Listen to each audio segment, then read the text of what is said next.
இன்றைய தீர்க்க தரிசன வார்த்தை 2 ராஜாக்கள் 3ஆம் அதிகாரம் 17ஆம் வசனம். நீங்கள் காற்றையும் காண மாட்டீர்கள், மழையையும் காண மாட்டீர்கள், இந்த பள்ளத்தாக்கு தண்ணீரால் நிரப்பப்படும்.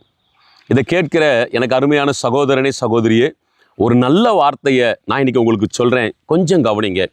உங்கள் வீட்டுக்குள்ள ஒரு அற்புதத்திற்காக, ஒரு அதிசயத்திற்காக, தேவைகள் சந்திக்கப்பட, ஏதோ ஒரு அற்புதம் நடக்கணும் அப்படிங்கிறதுக்காக நீங்கள் காத்துட்ருக்கிறீங்க.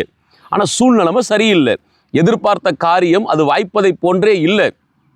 அப்படிப்பட்ட நிலைமையில் இருக்கிற உங்களை பார்த்து கர்த்தர் சொல்கிறார், நீ காற்றையும் காண மாட்டாய், மழையையும் காண மாட்டாய், ஆனால் நடக்க வேண்டியது நடக்கும். இல்லை கவனிங்க, இந்த மக்கள் தண்ணீர் வருவதற்கு எதை எதிர்பார்க்குறாங்க தெரியுமா? காற்று. ஆனால் அங்கே காற்று அடிக்கலை. அப்புறம் மழையை பார்க்குறாங்க, மழையும் பெய்யலை. ஆனாலும் பள்ளத்தாக்கு தண்ணீரால் நிரப்பப்பட்டுச்சு.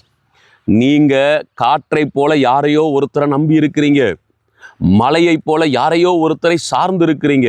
அவங்க கிட்ட இருந்து எனக்கு உதவி வரும், இவங்க கிட்ட இருந்து உதவி வரும். ஆண்டவர் சொல்றாரு, நீ நம்பி இருக்கிற ஒருத்தர்கிட்ட இருந்து உனக்கு உதவி வராது. என்னை மாத்திரம் நோக்கிப்பார், என்னை மாத்திரம் நோக்கிப்பார். இயற்கைக்கு மேற்பட்ட அற்புதத்தை இன்று இயேசு உங்கள் வாழ்க்கையில செய்வார். வழி இல்லாத இடத்துல வழி தருப்பார். அவாந்திர வெளியில தண்ணீர் தடாகத்தை உண்டு பண்ணுவார். நிச்சயமான கர்த்தருடைய ஊழியக்காரனா சொல்றேன், இன்னைக்கு உங்க வீட்டுக்குள்ள ஒரு அற்புதம் நடக்கப் போகிறது. காற்றையும் காண மாட்டாய், மழையையும் காண மாட்டாய், ஆனாலும் தேவைகள் சந்திக்கப்படும். கர்த்தர் மேல நம்பிக்கை வைக்கும் பொழுது இந்த வார்த்தையின்படியே கர்த்தர் உங்களை ஆசீர்வதிப்பாராக. ஆமென்.